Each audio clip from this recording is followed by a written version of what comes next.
thank you all so much for being here. This was meant to be an open mic style part of the program where other people could come up and share. As it turns out, we have a very large family, so in the interest of not being here all night, we are going to ask that friends share after the service at the reception, and just family will share right now. So, Mom.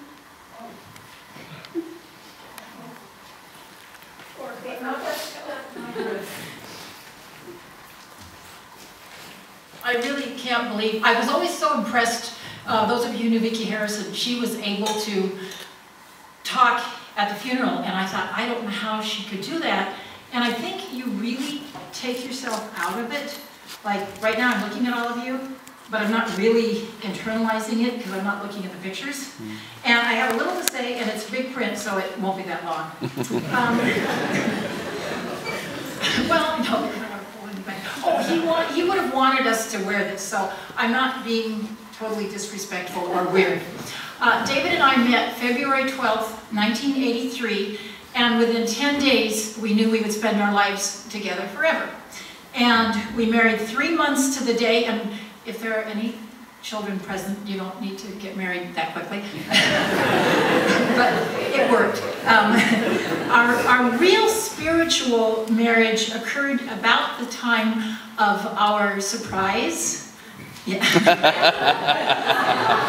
I was 46 with her, and he was 47. And at that time, we developed a real relationship with the Lord and made a whole new commitment to our marriage. And it really made a huge difference. One incident in particular stands out. This is pretty bad. We were on our way to church, and I was furious with him.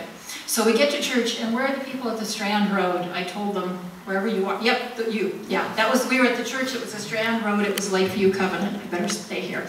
So I'm furious with him. And we get in the seats, and then I decide I'm going to tell him off. So I find the pen, I get the church bulletin, such a wonderful thing, and I start to write my feelings to him and what he's done. And instead, it came out, I love you. And that's not what I wanted to say at all. And I wasn't going to give it to him, and then I just handed it to him. And it was not what I meant to do. It was a God thing.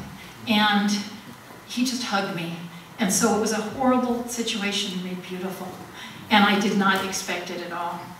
Our second recommitment came February 1st, your birthday, 2012. At that point, he fell at Scholastica, and he'd been falling for a number of years and had a number of other issues, and finally had been diagnosed with Parkinson's and had tried to keep teaching. But at that point, he could teach no longer.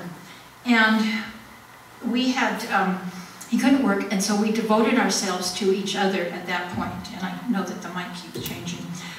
For the next 4 years, we had a love that I did not think would be possible. And it sounds so corny, and it was really true. It really was. Thankfully, we both realized that our time was short, and so we made the best of it. I told people how grateful I was that I had this time with him, because many people, and people here probably, just lost a spouse or something very suddenly, and I didn't have to go through that. I had the opportunity to tell him how much I loved him. And I did, every day and night, during the day. He and I would both thank God for each other and for the time we had together. My message, and this is the preachy part of it, my message to everyone is to love and enjoy each other now. Start each morning and end each day telling the person, expressing love and gratefulness. Do it throughout the day. And as corny as it sounds, and I really believe this, don't let the sun set on your anger. We really tried not to do that. And even when I was really upset, you're going to find this really hard to believe, I couldn't stand silence. I couldn't stand not talking. And I'd go to bed, and there would be this lump in bed, and I used to go after he did. I would go to bed after he did. And I'd be upset, but there's no way I could stay. And I'd kind of push him, and I'd say, I love you, I love you. And then he would kind of grunt back, and that meant I love you too. And there's something that is really important to me.